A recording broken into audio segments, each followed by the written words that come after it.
Le décodeur de la communication, un podcast de l'agence Maverick. Parle-moi de stratégie comme toi tu la vois, parce que tu la vois autour de 4 piliers que je trouve très intéressants et nos auditrices et auditeurs, qu'ils soient jeunes ou moins jeunes, vont enfin trouver, avec Laurent François, c'est-à-dire moi-même, quelqu'un qui a du bon sens. Ça suffit. Nom d'une pipe. Non mais c'est vrai. Oui, absolument. Mais c'est vrai, en fait, ce qui est très compliqué dans les entreprises, c'est que soit on veut faire des outils, on veut faire un joli PowerPoint, on veut faire une page Insta, etc. Soit on veut faire des stratégies. Et quand on dit stratégie, souvent, on imagine qu'il faut des tonnes de pages.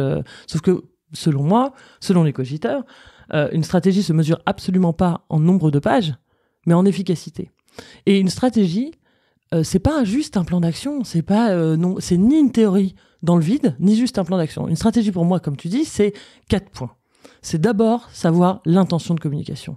L'intention de communication, c'est pourquoi. C'est pas encore le message. C'est pourquoi on communique. C'est quoi le but? C'est quoi l'objectif? Est-ce que c'est pour recruter des gens? Est-ce que c'est pour valoriser financièrement la boîte? Est-ce que c'est pour se protéger en cas de crise? C'est l'intention. C'est comment on peut servir la stratégie de l'entreprise via une stratégie de communication. C'est quoi qu'on veut faire derrière? Qu'on veut atteindre? Alors, tu es en train de me dire que la stratégie de communication ne remplace pas la stratégie de l'entreprise?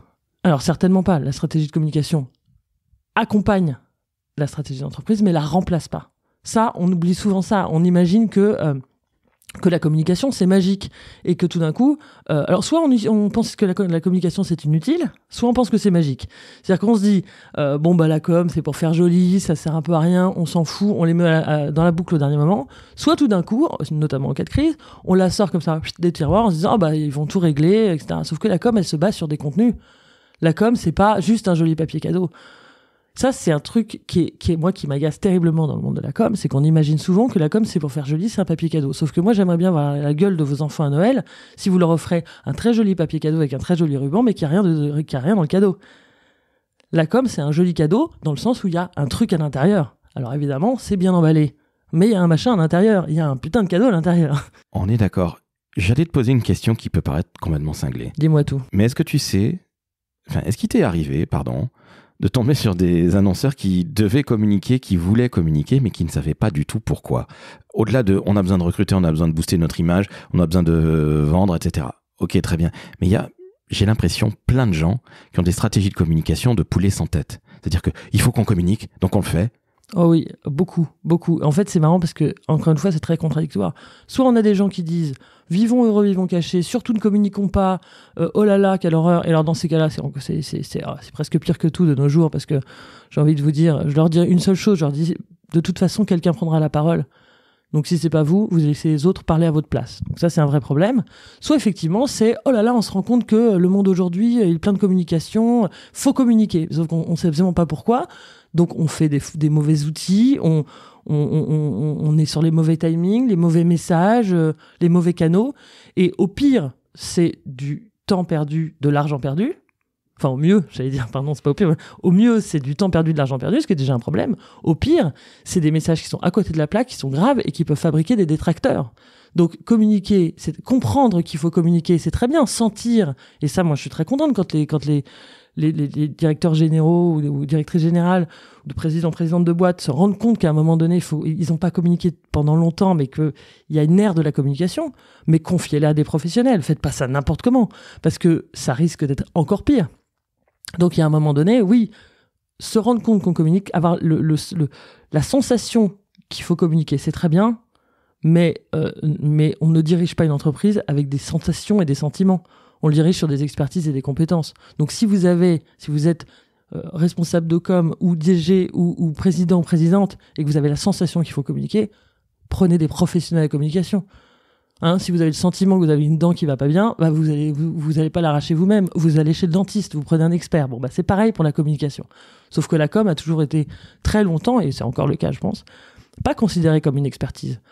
Ça a été considéré comme un truc que les gens avaient en plus. T'aimes bien téléphoner, t'aimes bien la com. Insupportable. Je pense que le mot communication, il est très galvaudé. Et en plus, aujourd'hui, avec les médias et la politique, c'est un mot qui est presque devenu un gros mot. Et ça, c'est un vrai problème pour nous, les communicants. Parce que, justement, c'est devenu un mot, faire de la com. il fait de la com, ça veut dire il fait dans le vide, il dit un truc dans le vide. Ça, c'est un énorme problème. Ça veut dire qu'il est en train de brasser de l'air, ou il ou elle brasse de l'air. En com politique, c'est un coup de com. C'est absolument insupportable. Et en effet, tu as raison, ça nous tire une balle dans le pied.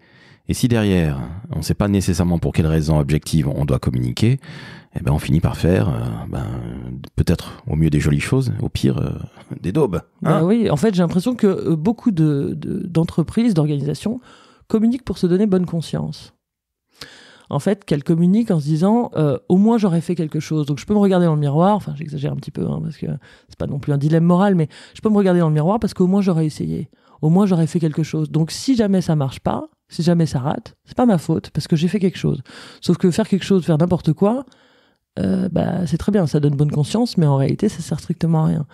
Donc à un moment donné, là on en revient à la stratégie, il faut vraiment, vraiment prendre du temps pour en gagner. Moi ça je le dis très souvent, faire des outils dans tous les sens, on a l'impression, c'est très court-termiste, on a l'impression que c'est pas forcément dans tous les sens, mais créer des outils sans y réfléchir, c'est plus rapide que de réfléchir à une stratégie de communication, mais c'est beaucoup moins efficace. Donc je le dis souvent, il faut prendre du temps pour en gagner, il faut prendre un tout petit peu plus de temps, parce qu'une stratégie, ça ne met pas non plus 100 ans à se fabriquer, hein.